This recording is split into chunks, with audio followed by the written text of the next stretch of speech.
Yesu. Inye kwa Alléluia. Amen.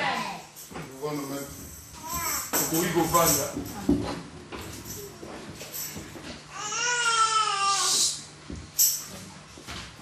Baissons nos têtes. Il est mort, il est ressuscité. Il est assis à la droite du Père. Et la Bible dit que le nom qui lui a été donné est au-dessus de tous les noms. Devant ces noms, tous genoux fléchissent. Et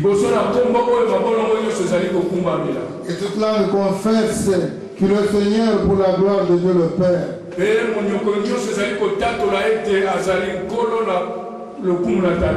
La Bible dit qu'il habite en lui une lumière inaccessible. Le ciel est son trône et la terre son marchepied. La Bible lui appelle le lion de la tribu de Juda. Quand tous les rois, quand les derniers des rois cessera de régner, lui régnera. Quand le dernier des présidents aura cessé d'avoir un mandat, il sera sur son trône.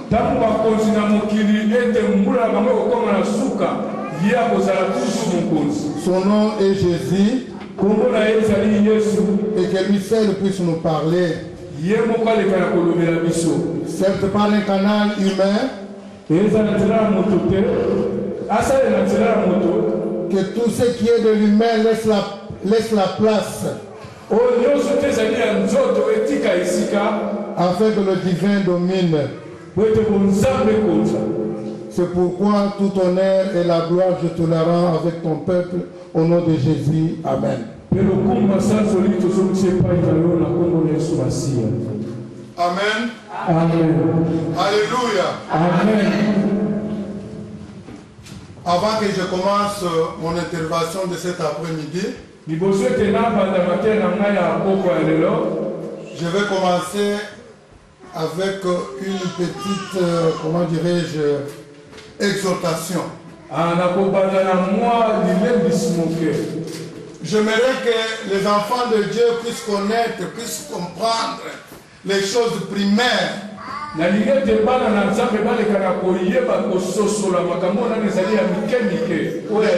Les choses élémentaires. Les choses essentielles pour un chrétien. Aligné totalement la Bible dans 2 Timothée.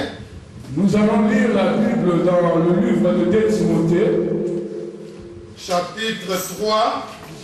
Et mon capitaine Misato. Versets 16 à 17.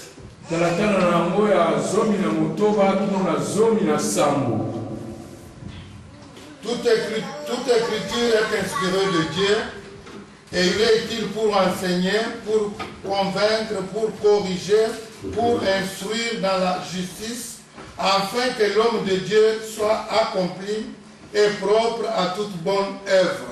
Amen. Amen. Amen. La Bible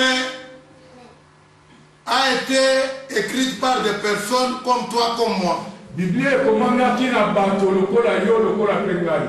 Mais c'est par inspiration qu'ils ont écrit cette Bible.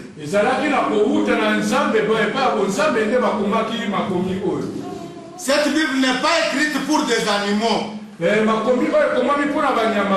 Cette Bible n'est pas écrite pour les oiseaux ni les poissons. Mais c'est pour les hommes comme toi, comme moi. La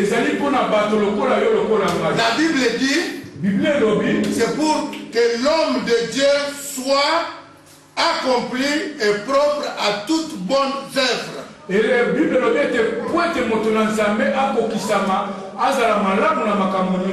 Pour qu'il soit enseigné, pour qu'il soit corrigé, pour qu'il soit instruit dans la justice. po ete alakisama na nsembo.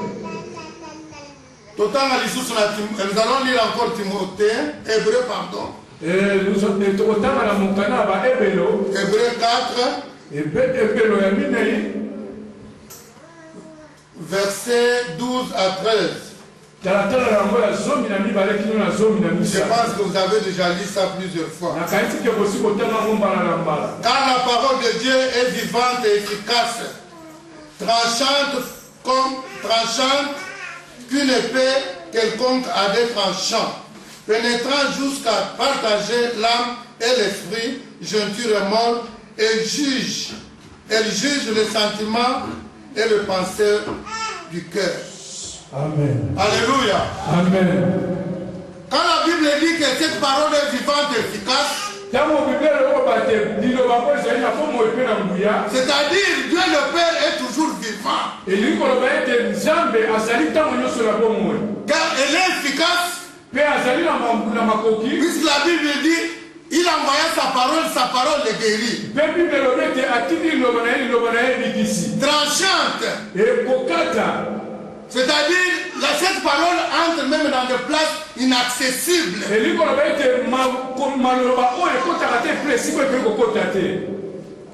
Nous allons lire encore Jacques. Vous allez m'excuser, on va lire beaucoup, s'il vous plaît.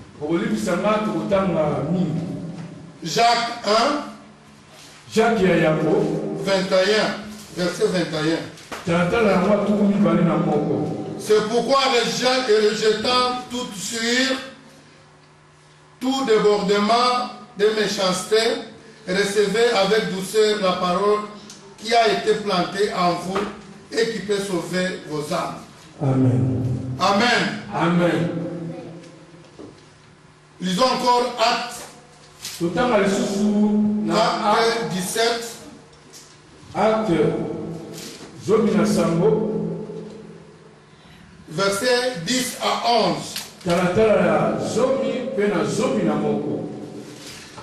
Aussitôt les frères firent partir de lui Paul et Silas pour Bérée.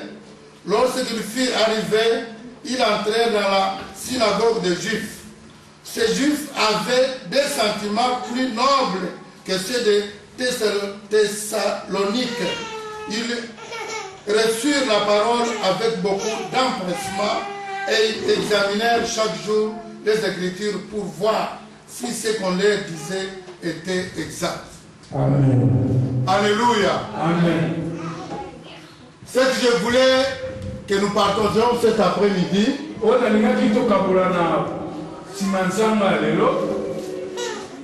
c'est que les enfants de Dieu doivent comprendre que quand on prêche la parole de Dieu, c'est pour nous. Et surtout c'est pour toi. Si tu es concerné qu'on a prêché ton problème, c'est pour que tu sois corrigé. Beaucoup de gens ont abandonné leur foi. Donc je ne parle pas dans cette église puisqu'ils prêchent la vie privée des gens. Mais on ne peut pas prêcher les problèmes des autres ou des animaux. Moi je suis un serviteur de Dieu qui parle que des hommes. Je ne peux pas parler des animaux. Puisqu'aucune personne de nous a déjà trouvé les animaux autour d'une Bible, lire la Bible et se prêcher entre eux.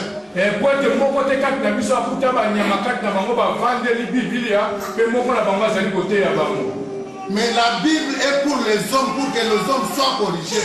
Le rôle de l'Église n'est pas seulement de prendre, le rôle de l'Église, c'est de prendre les gens de la lumière et du ténèbre, de les amener à la lumière.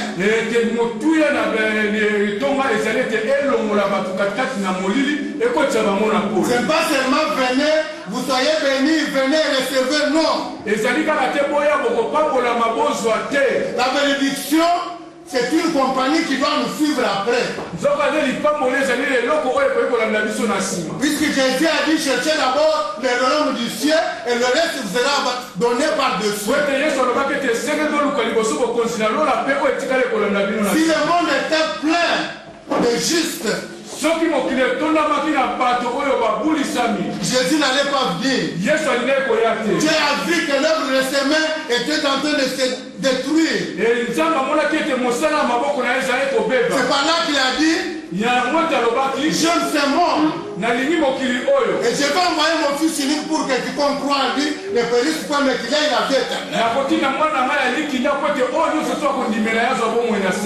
Et Jésus n'était pas venu pour que nous recevons les biens périssables. L'argent, les mariages, les maisons, les enfants, les avions. Jésus n'était pas venu pour ces choses périssables. C'est pourquoi Dieu dit, et la Bible dit aussi, que l'Éternel fit avec Joseph, la prospérité lui accompagnait. Quand vous avez Dieu, la prospérité va vous accompagner. Chaque fois qu'on vous prêche, c'est pour votre bonheur. Alléluia. Amen. Mais l'homme ne veut pas qu'on touche à ce qu'il adore. L'homme ne veut pas qu'on touche à ce qui est attaché à lui. Mais tu es dans le péché, on veut te racheter, on veut te détacher du péché, tu ne veux pas. Tu dis que c'est ma vie. Et toi tu as accepté Jésus comme Seigneur et Sauveur. Cette vie ne t'appartient pas encore. La vie de Jésus. Mais Jésus ne veut pas que tu marches dans la boue. Alléluia. Amen. Quand la parole de Dieu sort, c'est pour édifier. Mais les gens prennent cette parole avec beaucoup de jugement. Tu sais, pasteur Paul, il prêche toujours pour les gens. Mais moi j'accepte. La Bible me donne ce pouvoir. La Bible me dit, si tu vois quelqu'un qui marche dans le mal, il faut le dire que tu es dans le mal. S'il meurt dans ce mal, dans sa méchanceté, s'il meurt, je veux lui demander son sang. Mais si tu le laisses aller mourir dans ses péchés, je te demanderai son sang.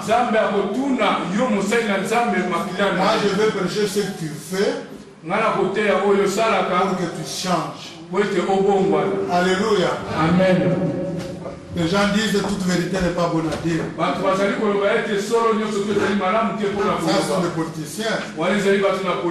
Mais dans la Bible, Jésus a dit, je suis le chemin, la vérité et la vie. Si tu es sur le bon chemin et que tu as la vie et la vérité dans ta bouche, tu auras la vie et surtout la vie éternelle. Alléluia. Amen. Je pense que le monde entier cet après-midi, depuis ce matin, depuis le minute jusqu'à 7 heures,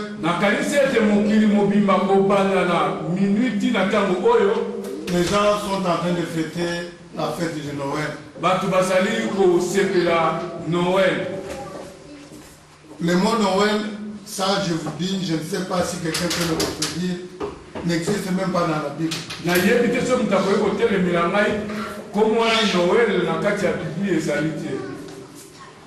Et la date du 25 ne se trouve pas dans la Bible.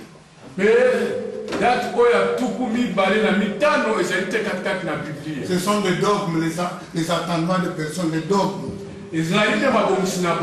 Alléluia. Amen. Mais nous savons que Jésus a été né.